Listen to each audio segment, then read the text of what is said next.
mereka kepo. Mereka penasaran apa yang akan dilakukan Yesus. Tentunya ini kita lihat, wah, kalau kita, mungkin banyak di antara kita Bapak Ibu, ketika kita melihat mujizat Tuhan, wah, kita sangat senang, kita sangat bangga, kita sangat bergembira, sampai-sampai kita semangat ke gereja, semangat ke sini, ke sana, ke kemari. Lalu ternyata apa yang dikatakan oleh Yesus? Mari kita sama-sama baca Bapak Ibu dalam ayatnya yang ke-20.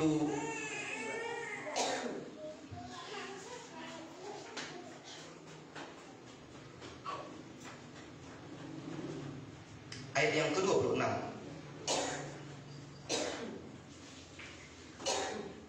Sorry, kita baca dari ayat yang ke-25 sampai yang ke-26. Kita baca sama-sama.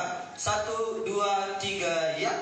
Ketika orang banyak menemukan Yesus di seberang laut itu, mereka berkata kepadanya, Rabi, bila manakah engkau akan tiba di sini? Ayat 26. Yesus menjawab mereka, Aku berkata kepadamu, sesungguhnya kamu mencari aku bukan karena kamu telah melihat tanda-tanda, melainkan karena kamu telah kenyang. Mengejutkan Bapak Ibu Saudara. Bagaimana Tuhan melihat kesetiaan mereka. Mereka sampai rela menginap di padang belantara itu. Mereka mungkin mendirikan tenda, mungkin mereka kedinginan sepanjang malam, cuma untuk melihat Yesus. Tapi coba lihat apa respon Yesus kepada mereka. Apakah Yesus senang dengan tindakan mereka yang begitu ingin melihat tindakan Yesus selanjutnya? Apakah Yesus senang, bangga dengan mereka yang setia mengikut Dia kemanapun? Tidak. Tapi kita temukan fakta, Yesus mengatakan, Aku tahu apa motivasimu. Engkau ikut aku bukan karena aku, tapi karena kau ingin melihat lagi roti-roti itu. Engkau ingin makan roti itu. Ada berapa banyak dari antara kita Bapak Ibu? Kita cukup takjub dengan mujizat Tuhan. Tapi saya mau kita bertanya pada hari ini pada diri kita masing-masing. Apakah kita sedang mengharapkan mujizat Tuhan? Ataukah kita sedang mengikuti pribadi itu? Saya lempar satu pertanyaan. Bagaimana seandainya kita sedang sakit, lalu kita tidak sembuh? Masihkah kita mau mengikut Yesus? Bagaimana seandainya kita mengalami resesi ekonomi, tetapi ekonomi kita tidak kunjung dipulihkan? Masihkah kita mau mengikut Yesus? Apakah kita cuma menjadikan Yesus sebagai alat? Sekali lagi, tanda kutip, apakah kita cuma menjadikan Yesus sebagai alat untuk memenuhi semua kebutuhan kita? Yesus tahu motivasi orang-orang ini. Yesus mengatakan bahwa bukan karena kamu telah melihat tanda-tanda, melainkan karena kamu telah makan roti itu dan kamu kenyang. Ternyata secara kesimpulan bisa kita tarik kesimpulan bahwa mereka semua ini mencari Yesus cuma perkara perut. Mereka sudah kenyang tadi semalamnya, dan mereka masih mau dapat makanan gratis lagi. Mereka mau cari makanan gratis. Sehingga akhirnya Yesus mencela mereka dengan mengatakan bahwa engkau mengikut aku bukan karena aku, tapi karena berkat-berkatku, karena penyediaanku kepadamu, karena kesehatan yang telah kuberikan kepadamu, karena kesuksesan dalam ekonomi, maka engkau ikut aku. Coba seandainya Tuhan tidak berikan itu semua, masih mau ikut Tuhan?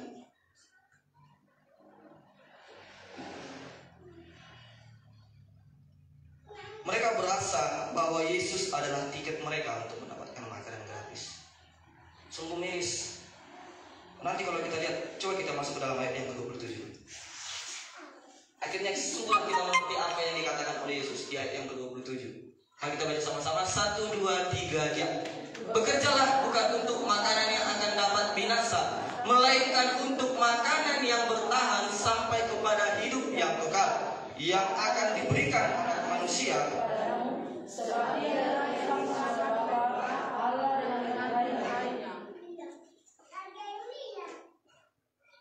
Bapak Ibu, apakah kita tahu apa alasan Yesus mengatakan ini? Bekerjalah bukan untuk makanan yang dapat binasa. Yesus mengatakan ini karena tahu jerih payah mereka, usaha mereka untuk ikut Yesus.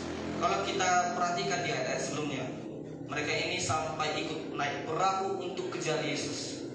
Mungkin mereka ada yang sampai sewa punya orang, mungkin sampai ada yang rela Yesus tahu usaha kita. Sekali lagi saya mau katakan, Yesus tahu usaha kita untuk datang beribadah. Yesus tahu usaha kita untuk datang beribadah di tempat ini bukan gampang. Mungkin ada yang cekcok dulu sama keluarga kita gara-gara mau beribadah. Mungkin ada juga yang sampai rela jalan kaki jauh-jauh untuk datang beribadah.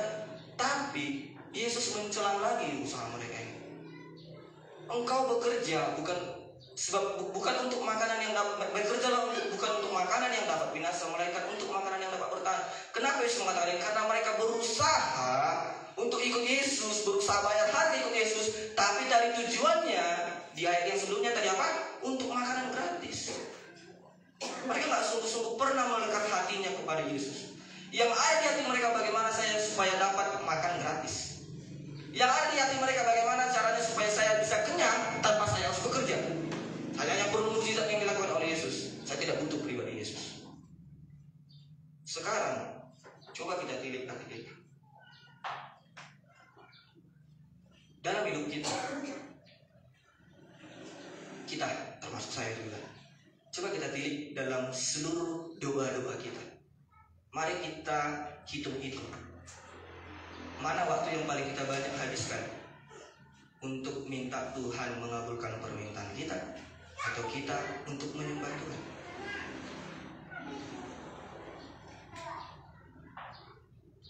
Ketika kita melihat ini semua akan menjadi jelas. Ketika kita membandingkan dengan kehidupan kita semua akan menjadi jelas. Apakah kita dalam kehidupan ini lebih banyak Tuhan berkati usahaku, berkati pekerjaanku? Oh, itu nggak salah. Saya mengatakan bukan itu yang salah. Tapi saya bilang bahwa menyembah Tuhan yang terutama. Apa yang paling banyak kita panjatkan dalam doa kita menunjukkan apa motivasi kita sesungguhnya. Kalau ternyata dalam doa-doa kita, dalam doa penyembahan kita justru lebih banyak minta sesuatu sama Tuhan, nyatalah motivasi kita apa? Motivasi kita bukan karena mau bertemu dengan Tuhan. Apakah Bapak Ibu ingat dengan kisah seorang pelacur yang mengurapi Yesus? Dia adalah seorang pelacur. Di hadapan Yesus, dia tidak ngomong apa-apa. Dia hanya menangis, menyeka kaki Yesus menggunakan rambutnya. Tidak dilakukan apa-apa. Dia tidak bilang, Tuhan ampuni dosaku, tidak. Dia sadar dirinya orang berdosa, yang dia lakukan cuma apa? Menangis, sebab dia tahu dirinya adalah orang yang kotor. Dia ingin merawat Yesus sebagaimana dia ingin merawat seseorang yang sangat dihargai. Dia membasuh kaki Yesus dengan air matanya. Kalau kita lihat dalam konteksnya itu dikatakan di sana bahwa Yesus mengatakan bahwa kepada pemilik rumah, engkau tidak memberikan air untuk membasuh kakiku, engkau tidak meminyaki kepalaku. Tetapi wanita ini, dia meminyaki kepalaku, dia membasuh kakiku dengan air matanya. Hari ini Bapak Ibu, saya bukannya mau bilang bahwa kita nggak bisa minta sesuatu dari Tuhan. Tentu bisa. Firman Tuhan nggak bisa bohong. Firman Tuhan mengatakan mintalah apa saja. Tapi apa saja dalam konteks bahwa apa yang sesuai dengan kehendak Tuhan, bukan dengan kehendak kita. Di ayat 30, mari kita masuk kemudian ke ayat yang ke-28.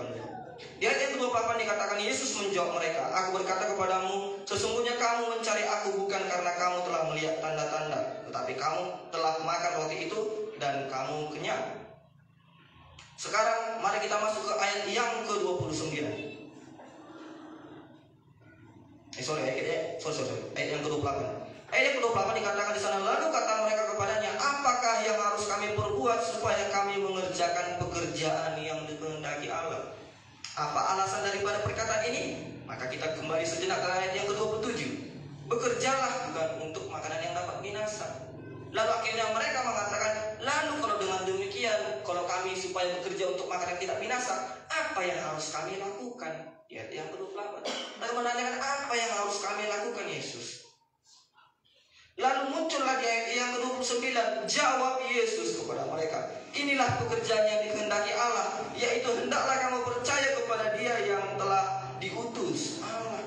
Akhirnya Yesus mulai ngomong serius. Saya tahu hatimu bahwa engkau bukan percaya kepada saya. Saya tahu hatimu bahwa engkau yang kau inginkan itu dari saya adalah berkat-berkatku, bukan aku. Maka akhirnya Yesus mulai tarik garis supaya memperjelas hubungan antara mereka ini. Yesus mulai mengatakan di ayat yang ke-29, inilah pekerjaan yang dikehendaki Allah, yaitu kepada Yesus. Hendaklah kamu percaya kepadaku yang telah diutus Allah.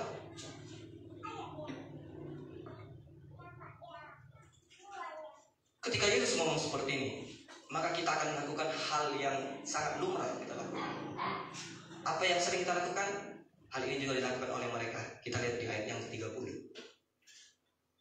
Ayat yang ke-30 dikatakan oleh mereka, tanda apakah yang engkau perbuat supaya dapat kami percaya dan supaya kami dapat melihatnya dan percaya kepadamu? Mohon, Bapak Ibu, mau sampai berapa lama kita harus hidup dengan harus melihat tanda? Apakah kalau tidak ada tanda kita tidak bisa percaya? Tapi kita nyanyi, kan ada lagu, sebab aku percaya bukan karena melihat, tapi nyatanya kita harus melihat tanda dulu. Kita minta terus tanda sama Tuhan. Padahal kemarin-kemarinnya Yesus sudah jelas bikin tanda. Dia mengubah 5 roti dan 2 ikan untuk memberi makan 5.000 orang. Tapi orang ini masih tetap ingin lihat tanda. Karena apa? Yang diinginkan mereka, tujuannya mereka minta tanda, maksudnya bikinlah lagi roti yang banyak supaya kami bisa makan, lalu kami akan percaya samamu. Selalu yang di pikiran mereka makanan gratis, supaya mereka nggak perlu bekerja, supaya mereka nggak perlu susah payah untuk mencari penghidupan. Mereka makan cuma dari berkat-berkat Tuhannya saja, tanpa mau bayar harga untuk itu. Inilah mereka. Mungkin kita banyak yang berkata kepada Tuhan, kalau tidak ada, tapi saya berarti tidak ada di sini. Mungkin banyak orang yang mengatakan, Tuhan berkati dulu aku supaya aku percaya kepadamu. Berikan dulu kepadaku jodoh yang sepadan supaya aku mau percaya kepadamu. Kalau Tuhan tidak antarkan jodoh sama aku nggak percaya sama Tuhan. Berarti Tuhan nggak ada. Kalau Tuhan nggak pulihkan ekonomiku, berarti Tuhan nggak ada. Tuhan nggak bisa sanggup melakukan mukjizat. Makanya mari kita ubah mindset kita. Tuhan itu bukan cuma sekedar Tuhan yang mau menjadikan kita diberkati dalam bumi ini, tapi Tuhan mau mendewasakan kita secara karunia. Tuhan mau untuk kita mengenal Dia lebih dalam lagi. Bukan cuma sekedar berkat-berkatnya. Percaya kepada saya Bapak Ibu. Bukan percaya kepada saya, percaya kepada firman Tuhan. Urusan berkat, Tuhan mengatakan bahwa taman di ladang aja Tuhan berkati, Tuhan hias. Burung-burung di udara aja Tuhan pelihara. Jangankan kita anak-anaknya. Tapi yang menjadi masalah adalah jangan berfokus kepada penyertaan Tuhan, jangan berfokus kepada berkat Tuhan, jangan berfokus hanya kepada pemeliharaan Tuhan. Tapi mari kita pandang sungguh-sungguh kepada Tuhan, sehingga akhirnya kita dapat berkata, oh meskipun Tuhan tidak berkati saya mau tetap ikut Tuhan. Oh meskipun saya sakit-sakitan, oh tidak apa-apa, saya mau ikut Tuhan. Oh meskipun keluarga saya tidak dipulihkan, hubungan saya dengan suami istri tidak dipulihkan, oh tidak apa-apa, saya mau ikut Tuhan. Karena bukan itu yang saya pandang. Yang saya pandang adalah Kristus. Tuhan mulai memperjelas hubungan mereka dengan hubungan Tuhan dengan mereka. Tuhan mau supaya mereka tidak sekedar mencari berkatnya. Tuhan mau bahwa yang mereka cari Yesus, bukan berkat. Bukan berkat, tapi sumber berkat. Ada hal yang berbeda di situ Bapak Ibu. Kita mencari berkat atau mencari sumber berkat. Kalau kita mencari sumber berkat Bapak Ibu, kalau Bapak Ibu saudara sekalian mencari berkat, fokus kita akan teralih dan kita akan kehilangan sumber berkat itu, yaitu Yesus. Tapi kalau kita berfokus kepada sumber berkat itu, yaitu adalah Yesus, kita nggak akan berfokus kepada berkatnya. Maka dengan otomatis suka-suka Tuhan. Saya mau mengatakan bahwa berkat itu suka-suka Tuhan. Kita nggak bisa paksa Tuhan untuk, oh Tuhan harus pulihkan hidup saya. Nggak bisa. Nggak bisa. Tuhan Bapak Ibu. Berdoa boleh, tapi minta dengan ketulusan hati. Makanya Yesus ketika berdoa di Taman Getsemani, apa yang dikatakan oleh Yesus? Tapi biarlah kehendakmu yang jadi, bukan kehendakku. Doa Bapa kami juga seperti itu, bukan? Apakah kita ketika berdoa sedang memaksakan kehendak kita, atau kita meminta supaya kehendak Tuhan yang jadi? Apakah kita sedang menekan Tuhan dengan bilang, Tuhan harus berkati saya, Tuhan harus pulihkan ekonomi saya, Tuhan harus pulihkan keluarga saya. Lantas kalau Tuhan tidak pulihkan bagaimana? Lantas kalau Tuhan biarkan kita dalam keadaan yang susah bagaimana? Apakah kita mau menyangkali Tuhan? Bapak Ibu, orang ateis, orang yang tidak mempercayai bahwa adanya Tuhan, penyebabnya hanya ada dua. Orang ateis. Yang pertama adalah berkat. Berkat menjadikan mereka lupa akan Tuhan. Makanya coba kita perhatikan kebanyakan orang-orang yang sangat kaya di dunia ini, mereka tidak punya agama. Katakan saja seperti Mark Zuckerberg. pendiri Facebook, dia tidak punya agama, dia tidak percaya sama Tuhan. Kekayaan membuat kita lupa bahwa sumber berkatnya dari Tuhan. Yang kedua adalah penderitaan. Coba perhatikan, ada berapa banyak orang yang ketika mengalami penderitaan dia mengatakan Tuhan tidak ada. Kalau Tuhan ada, kenapa saya menderita? Tapi hari ini Tuhan mau kita Bapak Ibu supaya tidak berfokus kepada berkatnya. Ketika mereka mengatakan berikanlah tanda itu, apa yang dikatakan oleh Yesus di ayat yang ke-35? Dikatakan di sana, kata Yesus kepada mereka, akulah roti hidup. Barang siapa datang kepadaku, ia tidak akan lapar lagi. Dan barang siapa percaya kepadaku, ia tidak akan haus lagi. Maka Tuhan mulai memperjelas semuanya. Bukan berkat yang terutama, bukan perkara jasmani yang terutama, tapi perkara rohani. Kalau engkau sudah punya aku, kata Yesus, kalau engkau sudah memiliki aku, kalau aku sudah tinggal dalam dirimu, engkau tidak akan pernah lapar lagi. Lapar secara kerohanian. Yesus tidak bahas tentang secara lapar jasmani. Yesus mungkin tentu tahu di antara banyak orang itu banyak yang miskin, banyak yang tidak bisa makan. Tapi Yesus mulai memperjelas bahwa bukan itu yang terutama. Bahwa yang terutama kerohanian harus dipulihkan dulu. Bahwa kita Bapak Ibu harus dulu memiliki Kristus di dalam diri kita.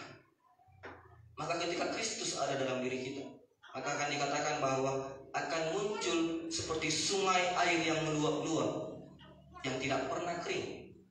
Maka meskipun dia dan kita yang susah, meskipun dia dan kita yang menderita, kita tetap dapat bersuka cita. Katakan amin.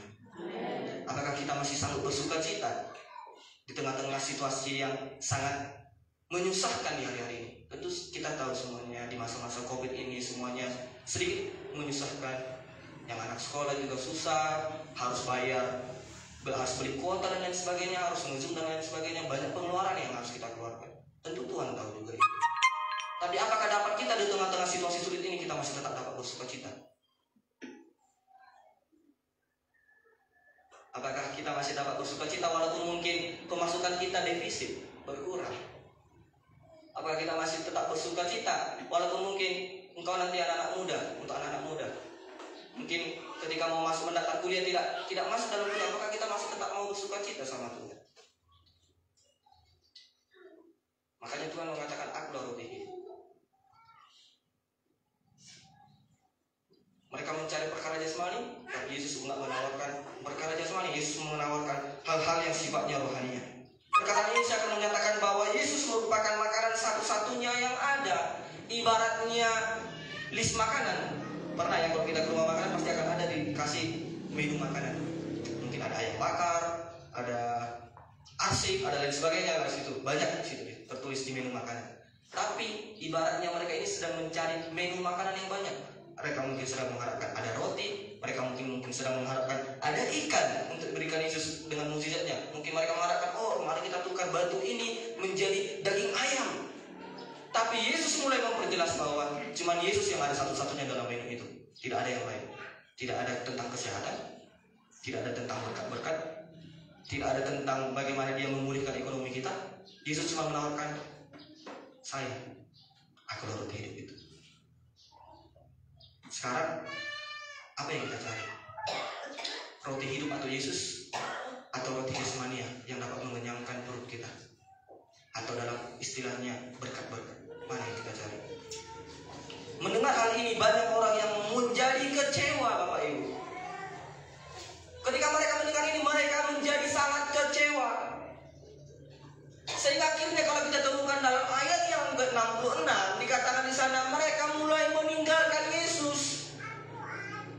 Oleh karena tidak sesuai dengan ekspektasi mereka. Mereka mulai melihat bahwa Yesus tidak bisa lagi memberikan mereka makanan gratis. Mereka mulai dituntut untuk bayar harga, untuk percaya sepenuhnya bahwa Yesus itu adalah Tuhan. Karena dikatakan di sana bahwa Dia adalah roti hidup. Bahkan dikatakan di sana bahwa Yesus adalah yang turun dari surga. Mereka dituntut untuk percaya bahwa Dia adalah Tuhan, bukan cuma sekedar percaya karena Dia menyediakan berkat-berkat. Yesus mulai mengajak mereka untuk lebih serius lagi. Hari ini saya percaya Tuhan sedang menegaskan kepada kita. Tuhan ingin memperjelas kita mau mengejar berkat atau mengejar Tuhan.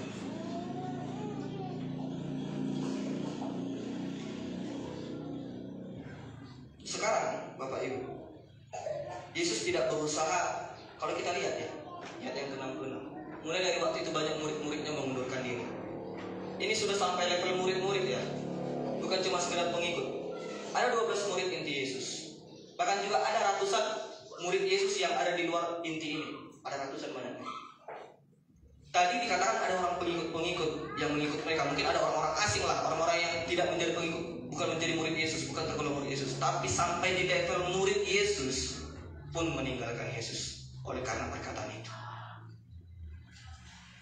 Gak heran Bapak Ibu, saya kita temukan dalam orang-orang Kristen sudah berpuluh-puluh tahun mengikut Kristus, sudah berpuluh-puluh tahun menyatakan diri sebagai orang Kristen, tapi ketika ada masalah itu meninggalkan Yesus, nggak mau lagi beribadah, tidak mau lagi untuk datang dalam kegiatan-kegiatan doa. Kenapa? Dia percaya bahwa dia mengatakan bahwa saya percuma datang beribadah, tapi Tuhan nggak menyertai hidup saya.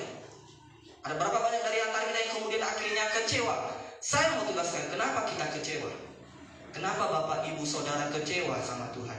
Karena mindset kita yang salah tentang Tuhan. Di pikiran kita bahwa Tuhan itu adalah ketika kita ikut Tuhan, kita otomatis hidup kita menjadi enak. Padahal Tuhan gak pernah mengatakan bahwa ikut dia menjadi enak. Gak pernah. Dia bahkan mengatakan bahwa kita harus bayar harga. Kalau kita kecewa sama Tuhan, ada yang perlu dibetulkan di mindset kita. Dalam pikiran kita ada yang harus diubah. Kita harus mulai ubah. Tuhan yang bukan sekedar pemberi berkat. Iya, Tuhan pemberi berkat, betul. Saya percayakan, saya mengimani hal itu. Tuhan betul pemberi berkat. Tapi Tuhan tidak sekedar, bedakan. Tuhan tidak sekedar pemberi berkat.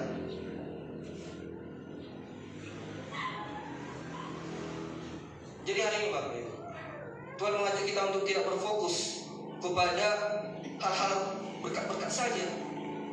Yesus ingin supaya mereka punya hubungan yang inklusif sama Tuhan. Yesus ingin supaya kita menjadi radikal sama Tuhan. Yesus ingin supaya kita menjadi sangat-sangat fanatik sama Dia. Sehingga Yesus ingin supaya kita memiliki hubungan yang sangat intim dengan Dia. Mungkin kita menyebut diri kita adalah seorang pengikut Kristus. Lantas pertanyaannya, hubungan seperti apa yang kita miliki dengan Yesus? Bagaimana kebiasaan kita dalam mengikut Yesus? Apakah hubungan kita hanya sekedar rutinitas? Nah ini beda lagi. Apakah jangan-jangan kita ikut ibadah cuma sekedar rutinitas di tempat ini? Kita datang di hari Minggu, udahlah ibadah 2 jam, pulang ke rumah ya udah selesai. Ada ibadah pendalaman Alkitab hari Rabu, ya udah datang ibadah pendalaman Alkitab sekedar rutinitas. Bagaimana cara membedakan rutinitas dan tidak? Oke, bisa kita bedakan. Gampang saja. Dari hal yang sederhana. Saya mau lihat angkat tangan Bapak Ibu yang setiap makan wajib berdoa. Oke, turun tangannya. Sekarang, itu tadi yang saya maksud saya yang 3 kali ya, makanan pokok, makan pagi, siang, dan malam. Sekarang angkat tangan lagi yang setiap makan di warung, mau itu Indomie pun wajib berdoa sebelum makan. Mulai berkurang. Sekarang mulai kita lagi angkat tangan. Sekali lagi saya mau tanya lagi, yang berdoa sebelum tidur angkat tangan. Haleluya. Sekarang mulai turun tangan lagi, yang berdoa setelah tidur angkat tangan, setelah bangun tidur. Minum cuma berucap terima kasih Tuhan. Haleluya, amin. Udah angkat tangan. Oke. Sekarang tadi mulai sedikit lagi. Sekarang mulai kita beda lagi. Kita mulai kurangi lagi jumlahnya. Yang mau doa sebelum tidur siang angkat tangan. Tidak ada. Haleluya. Puji Tuhan. Tidak ada ternyata. Bapak Ibu, kita sangat semangat mengikut Tuhan ternyata. Haleluya. Gak sempat ya, keburu ngantuk matanya, langsung tertidur. Kita lupa. Itulah tidak tidur siang. Aduh, ternyata kita semua bekerja keras. Haleluya. Itulah menunjukkan bahwa kita cuma melakukan rutinitas atau tidak, Bapak Ibu. Karena apa? Ditanamkan mungkin dari opung-opung kita, dari leluhur-leluhur kita. Kalau mau tidur itu harus berdoa, mau bangun itu juga harus berdoa. Kalau mau makan itu harus berdoa. Ya makanya kita akan hanya berdoa ketika mau makan pokok, pagi, siang, malam, ketika di ruang makan. Tapi ketika kita di sekolah, yang anak sekolah, ketika engkau makan di kantin, di warung, apakah kita berdoa? Apakah ketika kita sedang makan di rumah makan, di kafe, apakah kita berdoa, mengucap syukur sama Tuhan? Menunjukkan bahwa ini semua yang kita lakukan hanya rutinitas. Bahkan jangan sampai Tuhan temukan ketika kita beribadah di sini cuma sekedar rutinitas tanpa pengertian yang benar. Apa artinya beribadah kepada Tuhan? Nanti kita akan coba bahas. Itu Bapak Ibu, ibarat seperti seorang fans. Tahu fans ya, artinya penggemar. Katakanlah, oh di sini yang cewek-cewek saya melihat. Yang anak muda dulu ya. Yang fans sama K-pop angkat tangan. Oh, tidak ada. Haleluya, puji Tuhan, saya bahagia dengar itu. Oke, saya bikinlah contohnya saya diri saya sendiri. Saya sangat suka bola. Saya gemar nonton bola. Bahkan sampai saya rela begadang cuma untuk nonton bola kalau ada waktu luang. Kalau ada hari libur saya akan begadang untuk nonton bola. Mau itu jam 2 pagi, jam 3 pagi saya akan usahakan. Ada bapak ibu yang suka nonton bola angkat tangan? Oh, ada cuma sendiri saya. Oke. Contoh, saya kasih contoh diri saya aja. Saya adalah penggemar sepak bola. Saya suka dengan klub FC Barcelona. Saya follow di Instagram, saya follow di Facebook. Saya berusaha like semua postingan-postingan mereka. Saya berusaha kulik itu semua sejarah-sejarah mereka. Saya suka dengan Lionel Messi. Saya follow juga dia di Instagram. Saya like semua postingannya dia. Tapi untuk mencari tahu apakah kita ini seorang fans atau seorang penggemar atau seorang pengikut sangat gampang. Seorang pengikut mempunyai hubungan dengan yang diikutinya, tapi seorang penggemar tidak mempunyai hubungan dengan yang diikutinya. Seperti tadi saya suka Barcelona, saya suka Lionel Messi. Saya ikut dia di Instagram. Tapi pertanyaannya, apakah dia follow balik saya di Instagram? Tidak. Saya mau bertanya lagi, apakah Lionel Messi tahu nama saya? Tidak. Apakah Lionel Messi tahu siapa saya? Tidak. Tapi saya tahu tentang dia. Begitulah kita Bapak Ibu. Untuk menentukan apakah kita seorang penggemar atau tidak gampang sekali. Sering sekali kita tahu, oh Yesus lahir tanggal 25 Desember. Oh Yesus mati di bulan 4. Oh oke. Oh kita memperingati ibadah itu hari Minggu karena oke. Oh kita beribadah setiap hari Minggu jam 8 pagi. Oh oke. Kita tahu semuanya. Kita tahu berapa jumlah Alkitab. Berapa jumlah Alkitab dari Perjanjian Baru sampai Perjanjian Lama. Dari Perjanjian Lama sampai Perjanjian Baru. Kita tahu semuanya. Oh bahkan mungkin kita bangga sekali karena kita sudah bisa menghafal Kejadian sampai 1 pada mulanya alam dan bumi. Oh kita bangga sekali. Tapi pertanyaannya, Tuhan gak ingin cuma sekedar tahu, tapi Tuhan tuntut pengenalan. Apakah kita cuma sekedar tahu tentang Yesus? Oh kita tahu, kita hafal murid-muridnya, ada 12 murid Yesus. Oh kita tahu, oh kitab Injil itu ada 4, Matius, Markus, Lukas, Yohanes. Oh kita hafal itu. Oh pada mulanya tentang firman itu bersama-sama dengan Allah, dan firman itu adalah Allah sendiri. Oh kita hafal itu, Yohanes 3:16. Oh Yohanes 3:16, sekarang itu besar kasih anak kamu ini, maka dia telah menurunkan anak yang Tuhan. Oh kita hafal semua, kita hafal mati. Tapi pertanyaannya, apakah kita cuma sekedar tahu firman Tuhan? Atau kita kenal dia lewat firman? Hubungan apa yang kita punya dengan Tuhan? Saya Bapak Ibu, jujur, saya juga ketika berkhotbah depan ini harap-harap cemas. Harap-harap cemas bukan sama jemaat, tapi sama diri saya sendiri. Mempertanggungjawabkan apa yang disampaikan bukan perkara yang gampang. Tidak perkara yang gampang. Dalam firman Tuhan dikatakan seperti ini. Bukan setiap orang yang berseru Yesus yang akan masuk surga, tapi adalah siapa yang melakukan firman Tuhan. Bukan berarti gara-gara saya menyampaikan firman Tuhan di sini lalu saya akan otomatis masuk surga, bukan. Bukan berarti otomatis gara-gara kita mengikuti ibadah setiap hari Minggu lalu kita otomatis masuk surga, bukan. Tapi siapa yang mau melakukan firman Tuhan, itu orang yang akan masuk surga. Saya harap-harap cemas dari gara-gara saya takut akan perkataan ini. Di dalam Alkitab yang baru dikatakan seperti ini. Enyahlah engkau hai pembuat kejahatan, sebab aku tidak mengenal engkau. Lalu orang itu menjawab, bukankah aku sudah mengadakan tanda-tanda mukjizat? Bukankah aku sudah memberitakan firman Tuhan dan sebagainya? Tapi apa jawab Yesus? Enyahlah engkau hai pembuat kejahatan, sebab aku tidak mengenal engkau. Seharusnya kita harap cemas juga tentang ini Bapak Ibu. Jangan sampai nanti Yesus ngomong sama kita di surga, bukan setiap orang yang rajin ikut ibadah hari Minggu yang akan masuk surga. Enyahlah engkau, aku tidak kenal engkau siapa. Tapi marilah sehingga akhirnya ditemukan Tuhan, sehingga nanti kita di penghakiman Tuhan. Yesus mengatakan kepada kita, masuklah engkau hai hambaku yang setia, sebab telah kutemukan dalam kehidupanmu engkau setia melakukan segala perintah-perintah. Ternyata menjadi pengikut Kristus itu saya temukan sangat susah Bapak Ibu.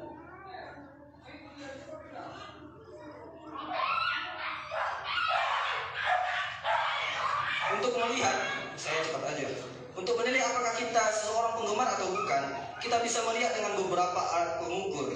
Misalnya, ada dua cara untuk melihat apakah diri kita ini adalah seorang penggemar atau bukan, ataukah kita ini seorang pengikut Kristus. Yang pertama, seorang penggemar, seorang yang bukan pengikut Kristus, cuma seorang penggemar, dia lebih suka membandingkan diri dengan orang lain dengan mengatakan bahwa aku lebih rajin beribadah daripada si B. Oh, saya lebih benar. Saya lebih sering puasa daripada si B. Saya lebih benar. Mungkin ketika kita pulang dari tempat ini, mungkin ada teman-teman kita yang tidak beribadah hari ini, kita langsung bilang, kau tadi kenapa nggak beribadah? Kau ini sudah lupa Tuhan. Kita bilang seperti itu sama dia, bahwa engkau ini adalah seorang pembuat kejahatan. Tiru saya ini adalah seorang yang rajin beribadah. Ketika kita membandingkan diri kita dengan orang lain, bisa dipastikan kita nggak jadi seorang penggemar. Karena pada dasarnya seorang pengikut Kristus tidak akan pernah membanggakan diri atas segala sesuatu yang dilakukannya buat Tuhan. Dia tidak akan pernah merasa lebih benar dari orang lain.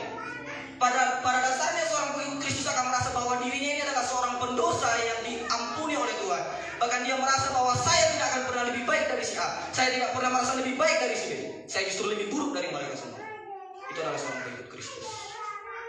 Tapi kalau kita membandingkan diri kita, gara-gara kita sudah melakukan A, B, C, D, E, F, G,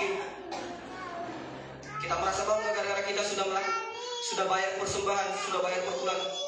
Lalu kita merasa bahwa orang lain yang tidak bayar per bulan sangat-sangat orang berdosa. Sudah salah. Biarlah itu menjadi urusan masing-masing. Kalau kita memberi sama Tuhan, ya udah beri. Gak usah mencampuri urusan orang lain. Biar itu menjadi Tuhan, menjadi pengadil bagi kita. Yang kedua adalah dengan cara membandingkan ketaatan dalam beragama. Nah, ini tadi yang seperti saya bilang dalam hal membayar perpuluhan. Mungkin kita bilang, oh saya sudah rajin membayar perpuluhan. Dia itu, mana ada dia bayar perpuluhan? Persembahan pun uang 1.000 dilipat-lipat, dirobek-robek, dimasukkan ke dalam kantong persembahan. Saya lebih baik dari dia, saya lebih benar dari dia. Siapa dia? Oh, saya sudah mengasihi saudara-saudara saya. Tidak ada dia. Keluarganya hancur, dia suka pukul istri dan lain sebagainya. Tidak ada dia itu. Saya lebih benar. Kalau kita melakukan dua hal ini, Bapak Ibu, percaya sama saya, kita nggak lebih dari seorang penggemar. Kita nggak akan pernah layak disebut sebagai seorang pengikut Kristus. Karena ketika kita menjadi pengikut Kristus, kita tidak akan pernah membandingkan diri kita sama orang lain. Kalau kita lakukan itu, ya udah lakukan. Gak usah lihat orang lain. Kalaupun ada orang yang tidak rajin beribadah, ya udah itu biarlah dia. Kita cuma tugas kita, kenapa tadi tidak beribadah? Ayolah beribadah. Sampaikan dengan lembut. Tidak perlu harus dengan marah-marah, dengan menyindir. Gak usah. Sekarang yang selanjutnya, Bapak Ibu, apakah kita sedang mengikuti Yesus atau sedang mengikuti aturan? Sekarang mari cek diri kita. Apakah kita sedang mengikuti Yesus? Bedakannya. Apakah kita sedang mengikuti Yesus atau kita sedang mengikuti aturan? Ini hal yang berbeda. Mari kita buka dalam Matius pasal yang ke-23. Matius pasal yang ke-23. Matius pasal yang ke-23.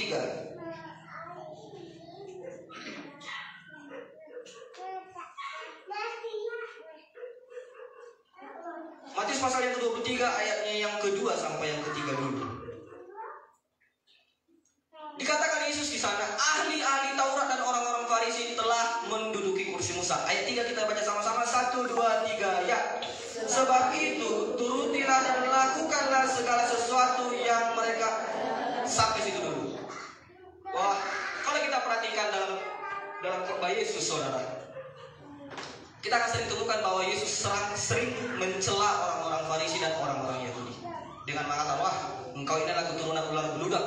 Engkau adalah orang yang keras kepala. Engkau adalah orang yang bagian dalamnya penuh dengan tulang belulang, tapi bagian luarnya dilabur dengan putih. Oh, mereka mungkin tak. Di pertengahan kalimat ini mereka mulai, oh senang ya.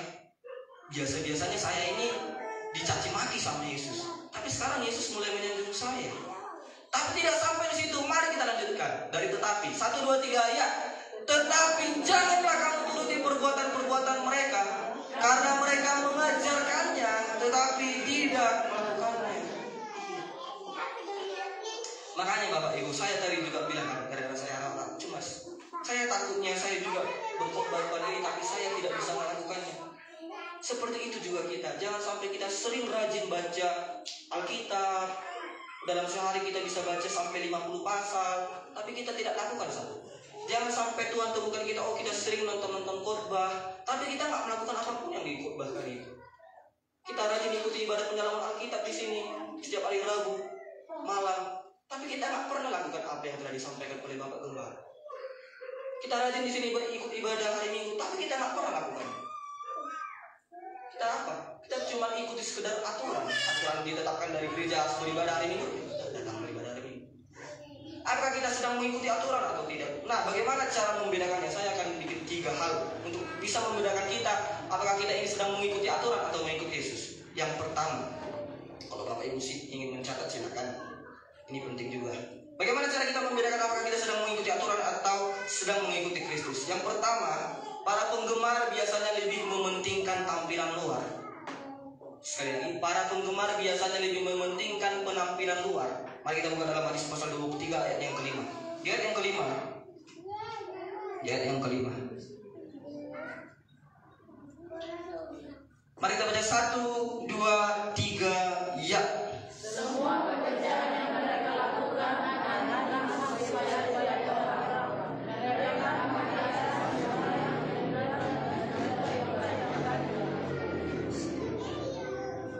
Sorry, kayaknya saya salah satu.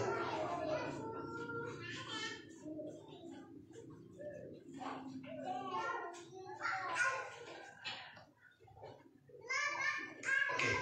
Dikatakan di sana tadi semua pekerjaan yang mereka lakukan hanya dimaksudkan supaya dilihat orang. Ayo lagi kita cek hati kita. Apakah kita sedang gereja supaya dilihat orang lain, supaya dilihat tetangga kita, oh itu bapak si anu itu rajin kebaktian dia. Oh itu ibu si anu itu dia rajin kebaktian ya. Apakah kita supaya untuk dapat pujian dari orang lain? Kalau kita harus tujuannya untuk melakukan firman Tuhan untuk dapat pujian dari orang lain, kita sama dengan orang Farisi. Makanya semua pekerjaan yang dilakukan mereka supaya dilihat orang. Mereka suka berdoa di pinggir-pinggir jalan. Ya kalau kita lihat orang-orang yang sekarang ini yang sering-sering di jalan raya itu seperti itu, cuma untuk supaya dilihat orang lain. Sedangkan apa yang diperintahkan Tuhan sama kita nggak perlu tunjukkan sama orang lain. Seperti apa? Saya kasih contoh. Dalam Alkitab dikatakan itu seperti ini. Kalau engkau berdoa, masuklah ke dalam kamarmu, kuncilah. Biarlah Tuhan melihat engkau dari tempat yang tersembunyi. Jangan lihat orang lain. Kalau engkau sedang puasa, kalau kita sedang berpuasa, diperintahkan Tuhan supaya apa? Minyakilah rambut dan basuhlah wajah kita, supaya kita tidak terlihat seperti orang yang puasa. Kenapa Yesus mengatakan seperti itu? Karena ternyata Yesus menemukan banyak orang, mereka melakukan puasa, tapi supaya dipuji orang. Oh saya puasa. Oh iya kok puasa tadi kau? Iya, hebat sekali ya. Saya belum bisa puasa loh. Supaya tujuannya apa? Supaya kita dipuji orang lain. Kita pura-pura tunjukkan muka kita yang semacam letih lesu ini. Gimana? Kenapa? Saya sedang puasa hari ini. Untuk membanggakan diri kita. Kita banyak mendengarkan, kita ada banyak melihat Bapak Ibu. Tapi semoga dalam apa yang akan saya sampaikan ini tidak ada di antara kita. Para penggemar banyak yang berdoa di restoran cuma karena melihat di sampingnya ada orang yang pakai kalung salib. Karena dia lihat itu orang Kristen, oh ya sudah ini orang Kristen, saya berdoa supaya saya nggak malu. Penggemar ini, penggemar yang tidak suka membicarakan hal-hal tabu, penggemar yang tidak suka membicarakan hal-hal yang kotor, najis, cabul dan lain sebagainya. Tapi ketika di rumah, di kamar sendiri kita simpan banyak video porno, sampai 500 pun kita simpan di HP. Penggemar yang tampak di luarnya sangat hebat, sangat kudus. Kita yang sering, kita yang mengangkat tangan kita ke surga setiap hari Minggu, tapi dengan tangan yang sama kita juga lakukan dosa di hadapan Tuhan. Dengan mulut yang sama kita puji Tuhan setiap hari Minggu, tetapi dengan mulut yang sama juga kita mencaci maki orang lain. Kita keluarkan semua dari mulut kita ini cakap kotor, tapi di hari Minggu mendadak semua tubuh kita menjadi kudus, angkat tangan menyembah Tuhan, oh haleluya.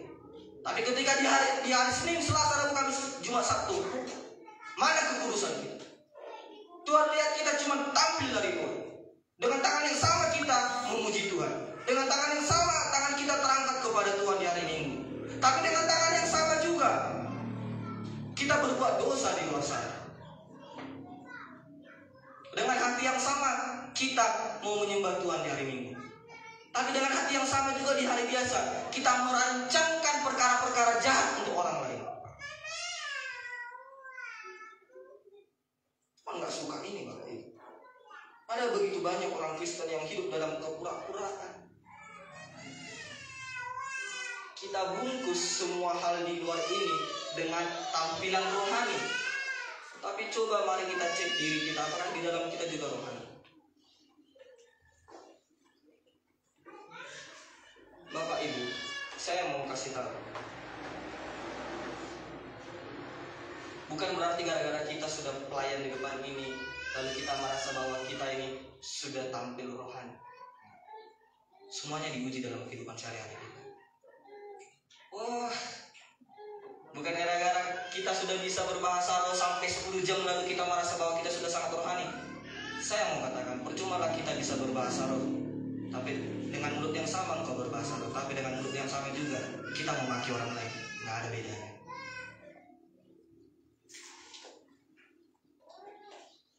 Kita pelayanan di depan ini, tapi dusta tetap iya, zina tetap iya, membodohi orang lain tetap iya, pelayanan. Merancangkan hal yang jahat bagi orang lain tetap iya. Kita hanya bungkus dari luar ini semuanya dengan hal-hal kerohanian. Kita tutup semuanya supaya terkesan kerohanian. Bahkan saya mau katakan Bapak Ibu, jangan sampai ada di tempat ini Bapak Ibu kita yang bahasa rohnya dibuat-buat. Kalau memang belum bisa bahasa roh ya udah, minta terus sama Tuhan. Tapi kalau memang belum bisa ya udah, nggak usah dibuat-buat. Tuhan nggak suka yang berpura-puraan. Untuk apa kita berusaha bikin, supaya saya terlihat bisa berbahasa roh, saya tiru-tiru. Apa yang mencoba? Mau berbahasa roh saudara, silakan. Saya juga. Mungkin saudara melihat saya berdepan ini seperti orang yang pesimis, seperti orang yang tidak percaya kuasa-kuasa karunia Tuhan. Bukan. Saya tegaskan Bapak Ibu, saya ini adalah seorang Pentakosta. Bukan dalam artian gereja ya. Bapak Ibu, artinya Pentakosta itu, orang Pentakosta adalah orang yang mempercayai kuasa-kuasa Roh Kudus dan karunia-karunia Roh Kudus. Bukan berbicara tentang gereja Pentakosta ya. Saya ini orang Pentakosta. Saya dilahirkan dari keluarga yang mempercayai kuasa-kuasa Roh Kudus. Gak mungkin saya tak percaya sama kuasa Roh Kudus. Tapi yang saya tekankan, janganlah itu semuanya kehidupan kita ini dibungkus dengan semua yang tampak rohani. Kita tetap berbahasa roh, kita rajin, tapi kita di luar sana juga tetap berdosa. Lancar kita. Mungkin setiap hari Minggu gini loh. Nggak ada gunanya setiap hari Minggu, saya percaya ini. Nggak ada gunanya setiap hari Minggu kita berdoa di gereja itu gemetar-gemetar seperti ini, tapi dalam kehidupan sehari-hari kita nggak berubah. Nggak ada gunanya kita dari setiap hari Minggu, setiap berdoa berguling-guling ini. Setiap hari berdoa kita berguling-guling sampai ke jalan raya sana gara-gara manifestasi. Tapi dalam kehidupan kita nggak ada yang berubah. Tuhan pandang itu semua kemunafikan. Saya masih ingat, saya lebih baik kasih contoh diri saya sendiri aja. Saya juga kan sering bawa mobil, saya sering supir. Nah, Tuhan mengatakan bahwa kita harus mengasihi sesama kita, bukan? Benar bukan? Benar apa betul? Kita dikatakan supaya mengasihi sesama kita manusia kan? Bahkan dikatakan bahwa kita harus mengasihi musuh kita sama seperti kita mengasihi kita sendiri. Tapi tahukah Bapak Ibu bahwa hal ini sangat sulit? Saya mengalami hal ini. Ketika saya bawa mobil, khususnya malam hari ini, ada mobil lain dari depan tembak lampu panjang. Saya, secara manusia saya ini berontak nih, saya marah. Apa yang saya lakukan? Saya balas kasih lampu panjang, biarin sih. Sama-sama kita kena. Lalu di mana kasih kita? Saya sering itu dalam perjalanan, kalau dikasih lampu panjang, saya balas lampu panjang, nggak peduli, bodo amat. Seperti itu. Tapi akhirnya untung sering kalau di samping saya ada Pak Gembala, dia bilang jangan kasih lampu panjang juga, nanti kita kecelakaan. Saya dalam hati bilang, biarin aja. Dia kayak gitu duluan. Saya balas lah. Tahu nggak kita Bapak dalam hal-hal sepele kita sering keliru, kita nggak melakukan kasih itu dan hal sepele, hal itu aja. Hal seperti itu aja kita sudah marah karena perkara lebih panjang. Kita sudah balas kejahatan dengan kejahatan. Saya pernah ini, saya sebagai supir, saya sebagai supir itu sangat sering emosi di jalan. Saya marah. Pernah kejadian, kami anak-anak muda di Bali jalan-jalan ke Tarutu. Kami bawa 2 mobil iring-iringan depan belakang.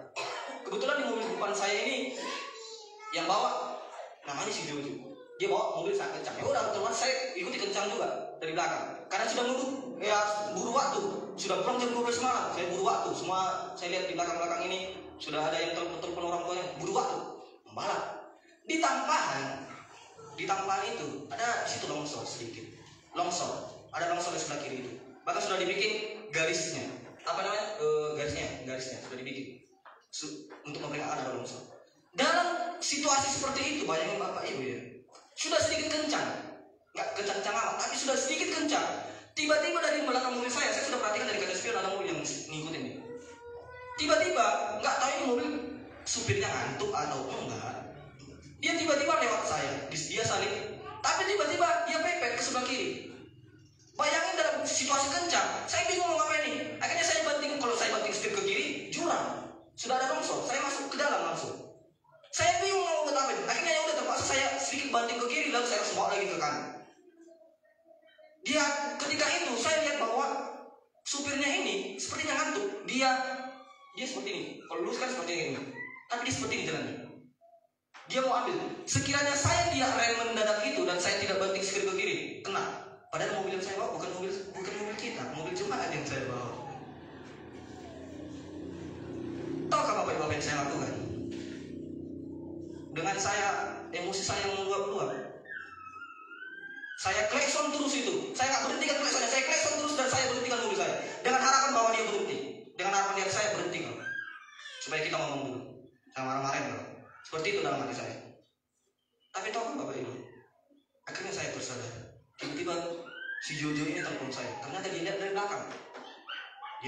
Ternyata dia telepon langsung. Bang, kenapa tadi amannya? Kena tabraknya? Langsung saya bilang, iya amannya, nggak ada kenapa. Tapi aku udah emosi kali. Ketika saya mengatakan aku emosi kali, saya teringat. Saya ternyata pernah khotbah di Yud bahwa ketika seseorang ingin menyeret engkau membahayakan kau di jalan, jangan maki-maki. Oh ternyata saya, waduh, kacau ini. Padahal dia dengar khotbah saya. Aduh, habislah ini dalam hati saya. Seperti itu Bapak Ibu. Ternyata menjalankan perintah Tuhan itu nggak gampang. Hal-hal sepele aja bisa bikin kita marah. Betul bukan? Mungkin perkara tidak ada lauk aja di rumah kita bisa marah-marah. Lupa masak nasi aja kita langsung marah-marah. Kita bentak-bentak, kita banting-banting itu semua piring-piring. Tapi katanya berbuat kasih. Lalu di mana kasih kita? Padahal Kristus mengatakan bahwa kasihlah sesama manusia seperti dirimu sendiri. Ternyata tidak gampang Bapak Ibu. Lalu apakah kita sedang mengikuti aturan atau tidak? Itulah membuktikan bahwa kita ternyata cuma mengikuti aturan. Di gereja kita tampak lihat kasih. Ada orang salam-salaman dengan ramah, keluarkan senyum terbaik. Tapi ketika di luar ada yang sedikit menyakiti kita langsung mau ambil pukul kepalanya. Seperti itu seorang pengikut Kristus. Yang kedua, kayaknya tidak bisa masuk sampai yang kedua. Mari kita buka dulu dalam ayat yang ke-27 sampai yang ke-28. Yang ke-27 sampai yang ke-28 saya baca aja biar cepat Bapak Ibu.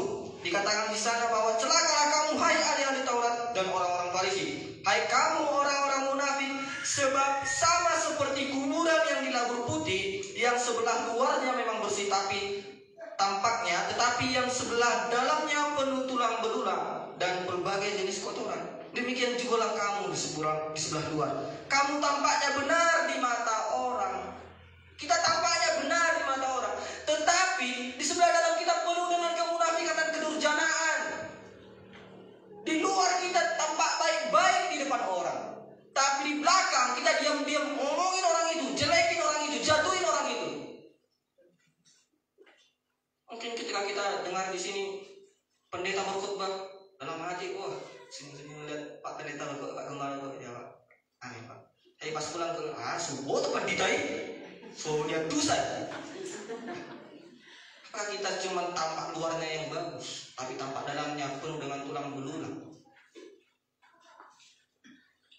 Tuhan membenci ini Bapak Ibu.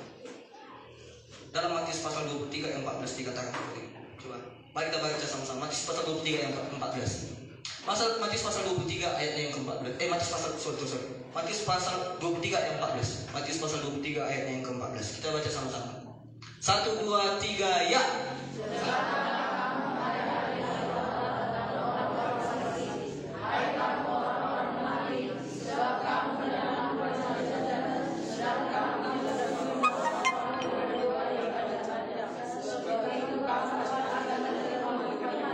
Oke, sekarang lanjut kita loncat, kita bandingkan dengan Yesaya. Mari kita masuk ke dalam kitab Yesaya. Yesaya pasal 5 ayat yang ke-8.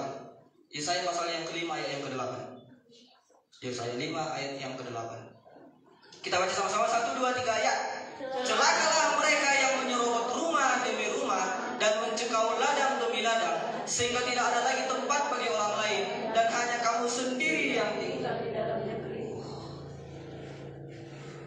Mari lagi kita bandingkan lagi dengan Yesaya 10 ayat yang pertama sampai yang kedua. Yesaya 10 ayat yang pertama sampai yang kedua. Dikatakan di sana ayat dari ayat yang pertama dulu. Yesaya 10 ayat yang pertama. Celakalah mereka yang menentukan ketetapan-ketetapan yang tidak adil dan mereka yang mengeluarkan keputusan-keputusan kezaliman ayat 2 untuk menghalang-halangi orang-orang lemah mendapat keadilan. Ayo Bapak Ibu, mari kita cek diri kita dengan Tuhan saat ini. Mari ngomong dengan Tuhan dalam hati. Apakah kita sedang melakukan hal yang seperti ini? Tadi dikatakan engkau merampas rumah janda-janda, merampas hak milik orang lain, menentukan ketetapan-ketetapan yang buruk bagi orang-orang yang tidak mampu. Coba kita buka dalam Yesaya 1 ayat 23. Yesaya pasal 1 ayat 23. Yesaya pasal 1 ayat 23. Dikatakan di sana para pemimpinmu adalah pemberontak dan bersekongkol dengan pencuri. Semuanya suka menerima suap.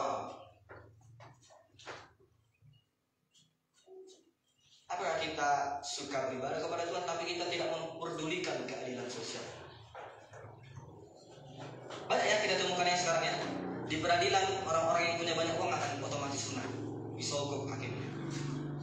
Makanya banyak kita lihat keputusan-keputusan yang tidak masuk akal. Saya pernah lihat berita nenek yang mencuri beberapa coklat doang, 1-3 biji doang, dihukum sampai 10 tahun penjara.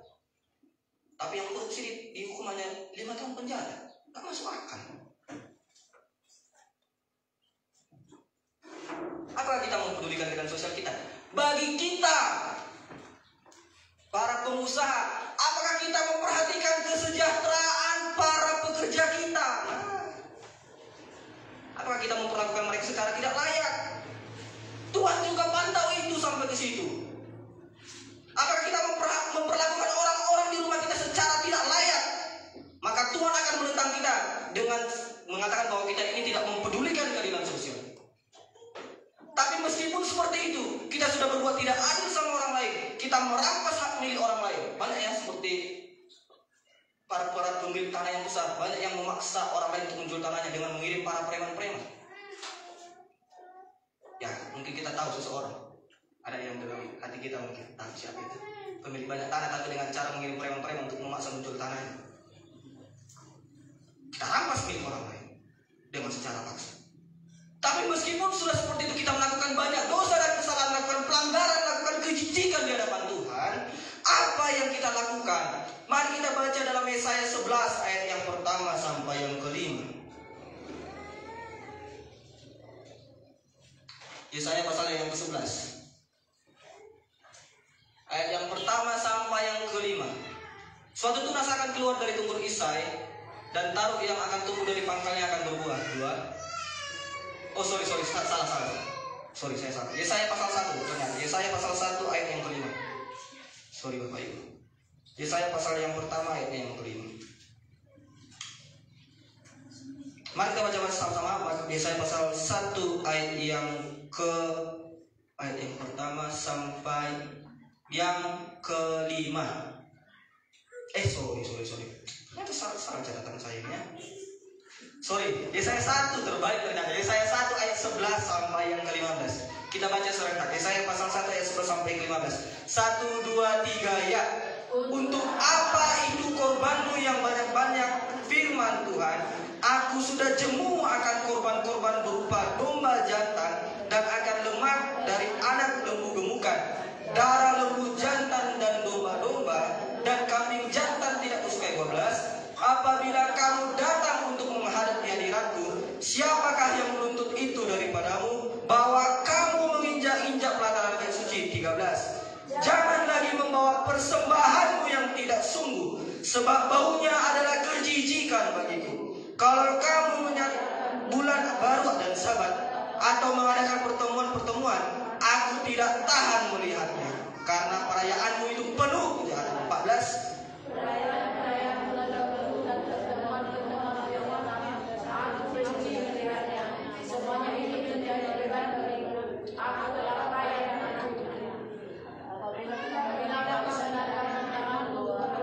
Aku akan memalingkan mukaku, bahkan sekalipun kamu berkali-kali berdoa, aku tidak akan mendengarkannya, sebab tanganmu penuh. Ingat pesan Nabi Yesaya ini yang dilemparkan kepada orang Yesaya. Ternyata Bapak Ibu, kekristenan zaman sekarang kita tidak lebih daripada orang-orang Israel ini. Berdosa iya, betul. Sehari-hari berdosa iya, beribadah iya. Kita melakukan dua perhambaan sekaligus. Kita berpura-pura mengabdi kepada Tuhan, padahal kita juga mengabdi kepada dosa. Kita hidup dalam dosa.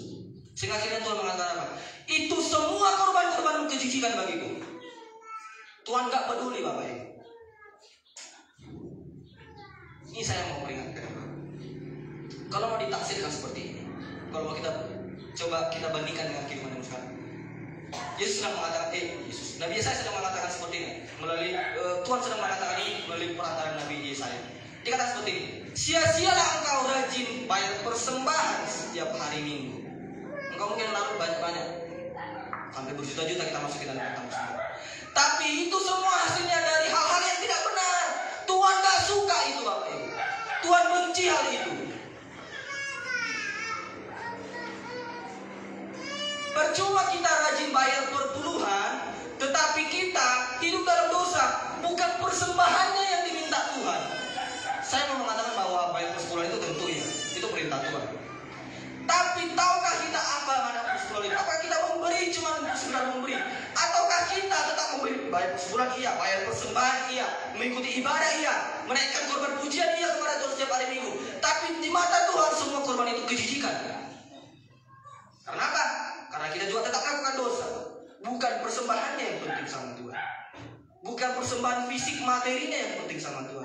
Tapi persembahan yang diinginkan Tuhan adalah hidup kita.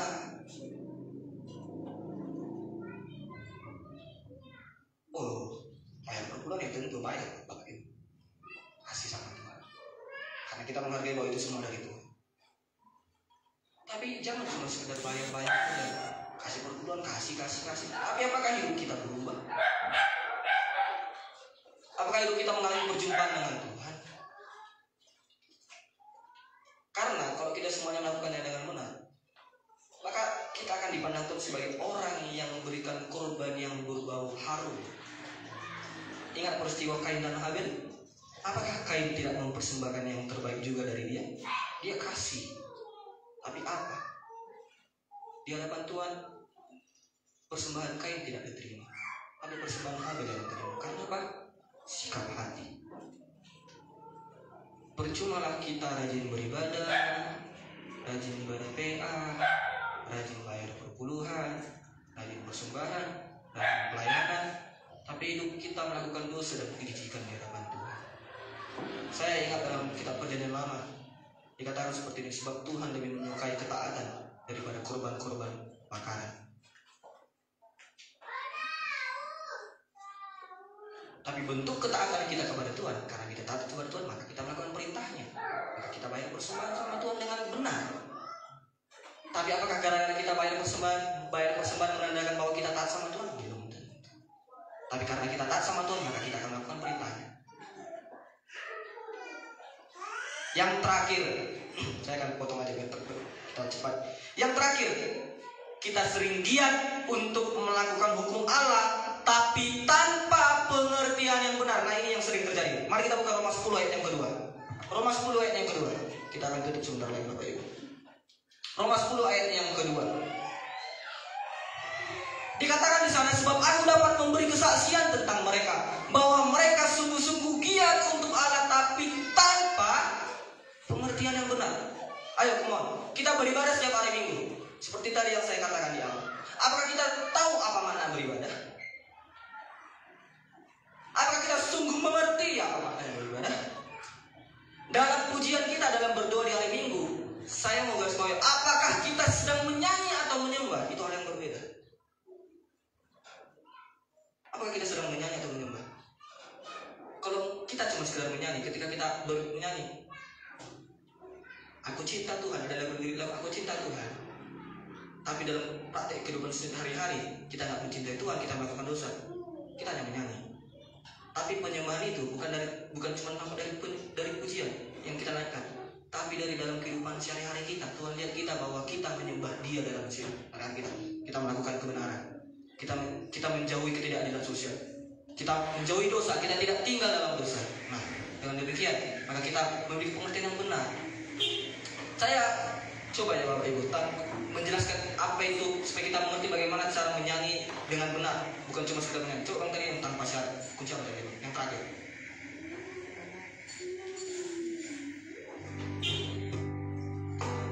Takkan hatiku tuh percaya tanpa syarat, takkan goyah, nyatakan imanku tuh setia, senangkan hati. Stop, coba balik lagi slide-nya, coba balik lagi.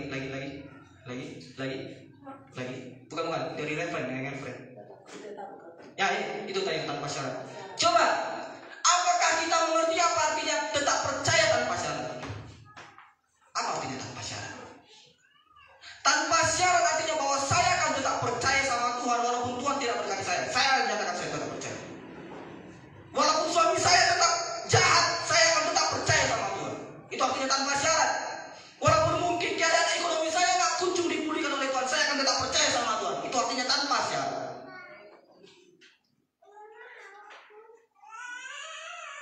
Sekalipun mungkin penyakit saya tidak disembuhkan oleh Tuhan, saya akan tetap percaya. Itulah tanpa syarat. Kalau kita mengadakan syarat sama Tuhan, saya mau ikut Tuhan tapi Tuhan sembuhkan saya dulu, itu namanya bersyarat. Tahukah Bapak Ibu, kita ini adalah seorang budak.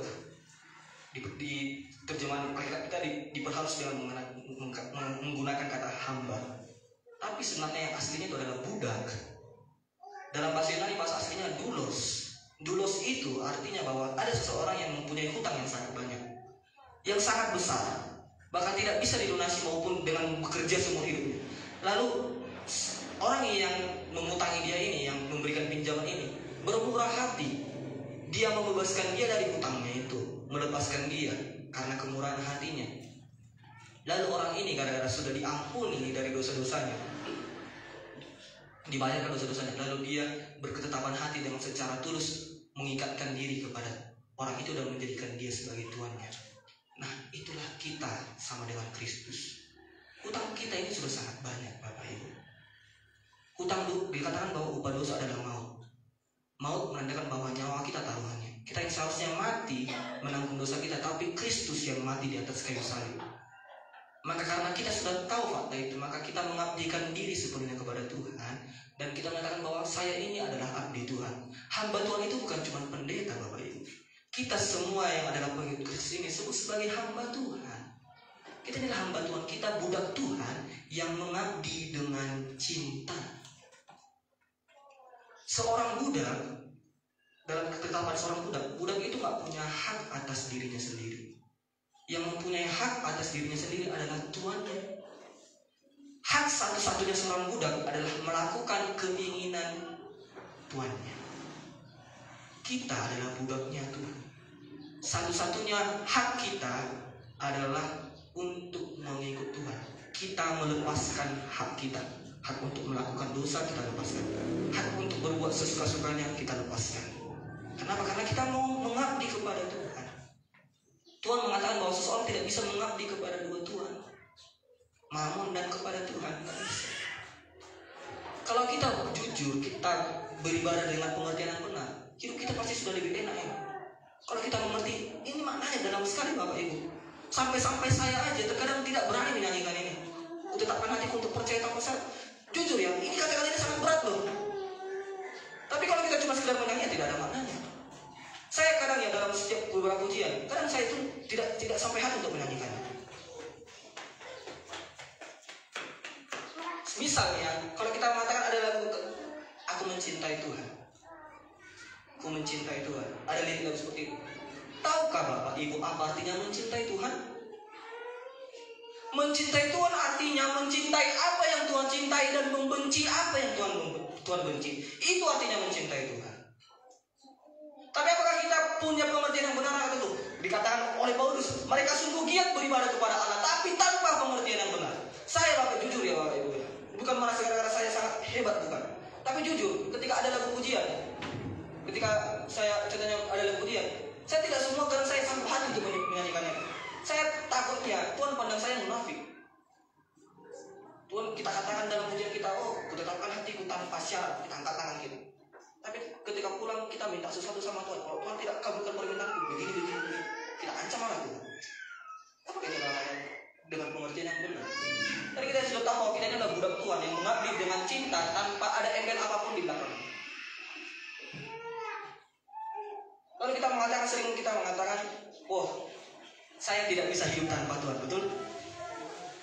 Kita sering mengatakan itu jujur-jujur aja kan, betul-betul aja. Kita sering mengatakan saya tidak bisa hidup tanpa Tuhan. Apakah kita mengerti artinya tidak bisa hidup tanpa Tuhan? Kalau Bapak Ibu hadir dalam ibadah kita, seharusnya Bapak Ibu mengerti apa itu artinya hidup bergantung kepada Tuhan dan hidup tidak bisa hidup tanpa Tuhan.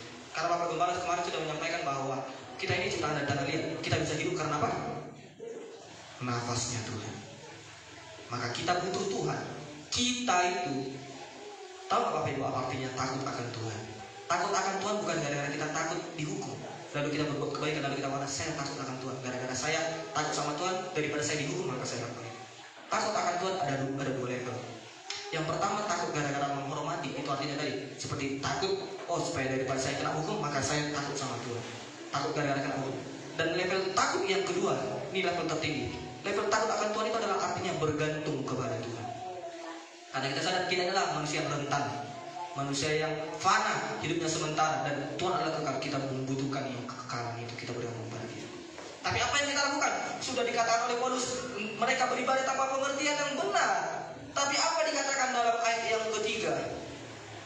Ayat yang ketiga dikatakan di sana, Roma 10 ayat yang ketiga, sebab oleh karena mereka tidak mengenal kebenaran Allah, dan oleh karena mereka berusaha untuk mendirikan kebenaran mereka sendiri. Ayo jujur, berapa banyak dari antara kita yang berusaha mendirikan kebenaran kita sendiri di atas kebenaran Kristus? Anak-anak muda, saya peringatkan anak-anak muda yang masih merokok, nggak usah cari pembenaran diri deh. Mana di ayat Alkitab jangan merokok? Saya mau mengatakan, pemerintah aja jelas sudah tulis di rokok itu dilarang. Merokok dapat menyebabkan. Nggak usah Pak, baca Alkitab dulu deh, nggak usah Alkitab dulu. Soal menjaga diri sendiri aja. Tahukah Bapak Ibu, dikatakan bahwa tubuh kita adalah bait Allah. Nggak usah dulu jauh-jauh ngomong tentang ini ya, tentang apa namanya ayat Alkitab. Nggak usah kita masuk untuk rokok ya. Nggak usah jauh-jauh. Anak-anak muda dengarnya. Nggak usah jauh-jauh. Di mana ya kita? Nggak usah. Tubuh kita ini adalah milik Tuhan. Tadi kita bahwa kita ini adalah milik Tuhan dan kita ini adalah hamba Tuhan. Hidup kita ini milik Tuhan. Hidup kita harus kita gunakan untuk kepentingan Tuhan.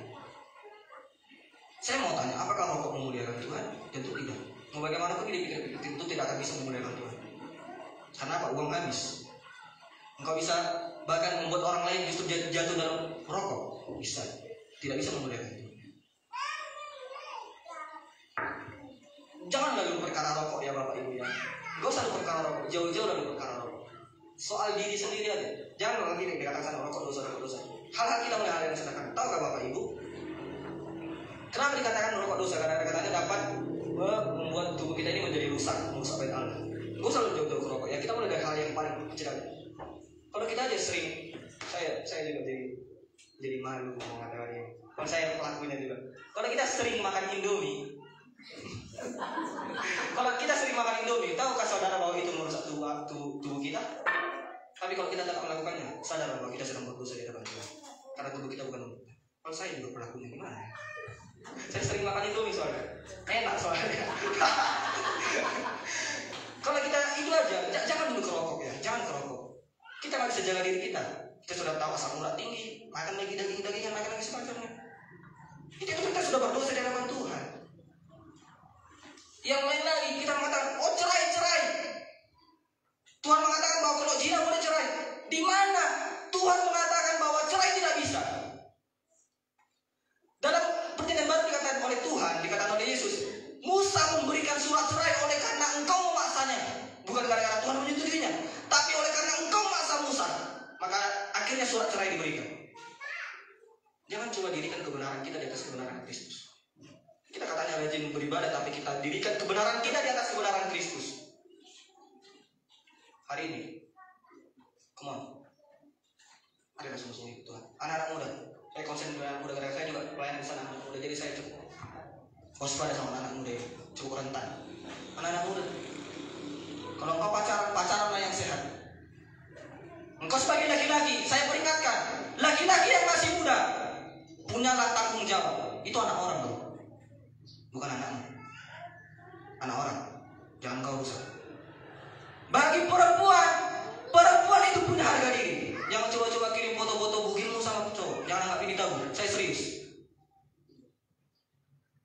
Sekarang kita hidup di zaman dimana kata perawan tidak dipedulikan lagi. Jangan anggap ini tabu. Ini serius.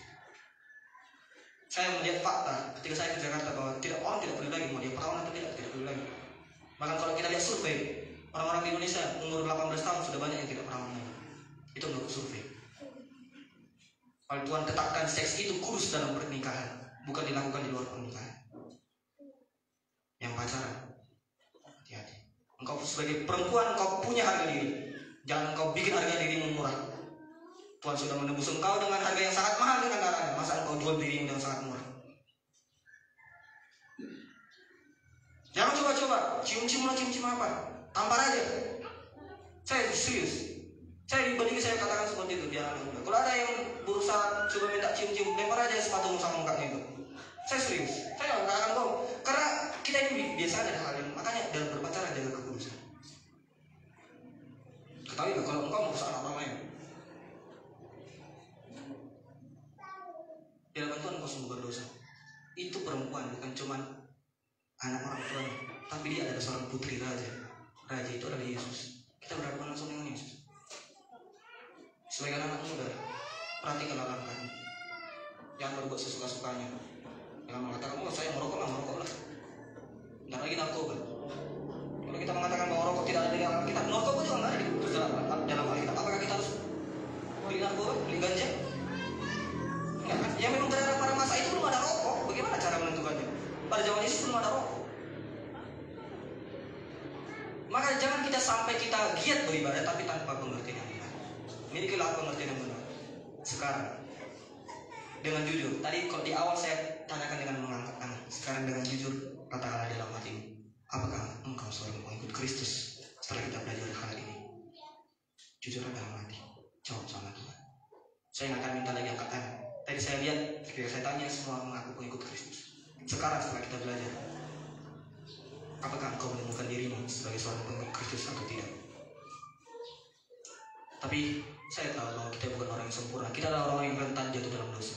Tapi bukan berarti kita hidup dalam apa adanya. Tuhan mencintai kita apa adanya. Tuhan mencintai kita dalam walaupun kita orang yang berdosa. Tapi bukan berarti Tuhan cinta. Tuhan gara-gara cinta kita pada lalu kita tetap tinggal apa adanya. Tuhan mau kita berubah. Yang siap untuk berubah, katakan haleluya. Haleluya, puji Tuhan. Saya mengharapkan bahwa kita semuanya dapat menjadi pengikut Kristus, bukan sekedar penggemar yang mengharapkan berkat-berkatnya dan cuma sekedar mengikuti aturan.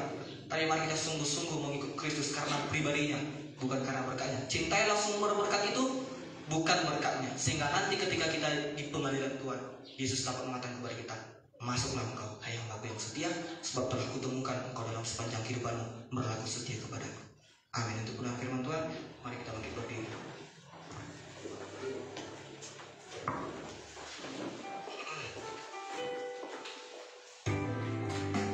Mari kita sama-sama bangkit berdiri, Bapak Ibu.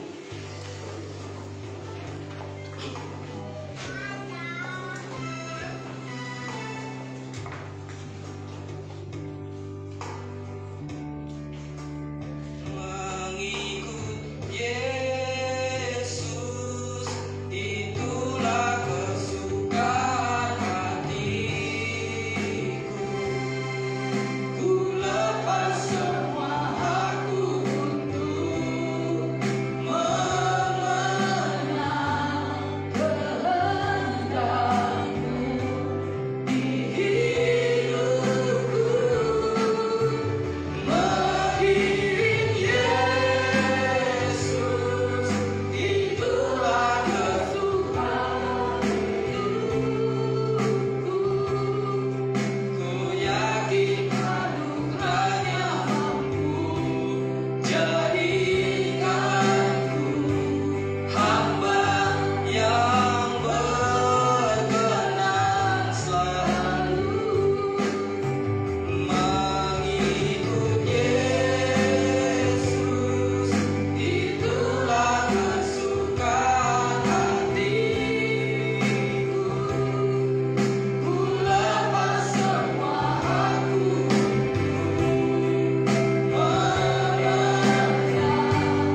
syarat kepada Tuhan. Bukan karena berkatnya.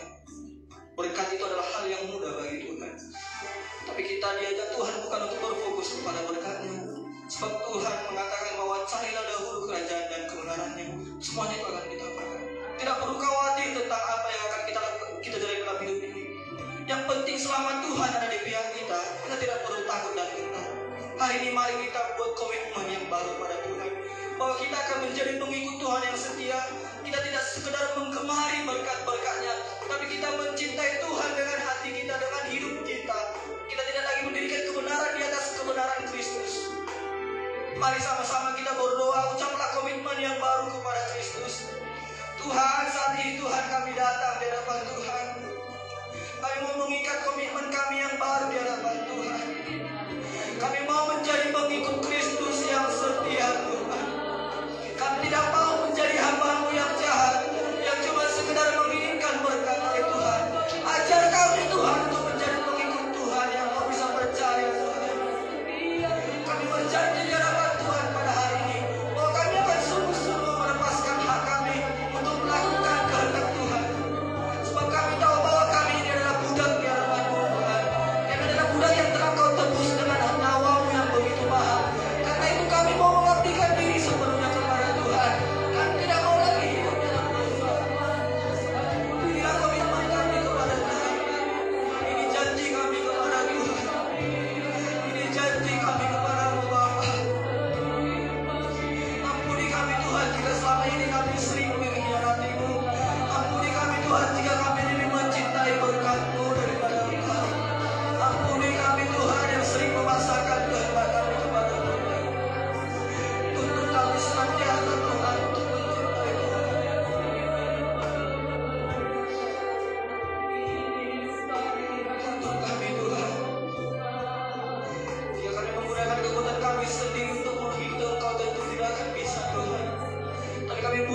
kekuatan yang bersumber dari Tuhan. Supaya kami mampu dikuatkan dalam pengiringan kami akan Engkau dalam dunia ini Tuhan. Jika kami hanya menggunakan kekuatan kami tidak akan sanggup untuk mengikut Tuhan. Sebab kami tahu Tuhan, mengikut Tuhan bukan perkara yang gampang, bukan perkara yang mudah. Karena itu kami butuh Roh Kudus untuk menguatkan kami. Kuatkan kami Tuhan untuk tetap berjalan menjadi pengikut Kristus. Jangan biarkan Tuhan, pada hari ini aku berdoa Tuhan, jangan biarkan Tuhan satupun di antara kami yang mundur dari jalan-Mu Tuhan. Tetapi materaikan kami menjadi milik kepunyaan Tuhan. Sehingga pada akhirnya Engkau akan berkata bahwa Engkau menemukan kami setia di hadapan Tuhan. Terima kasih Tuhan. Inilah komitmen kami yang baru Tuhan, kami akan kepada Tuhan. Terima kasih Tuhan. Terima kasih Yesus. Engkaulah Tuhan.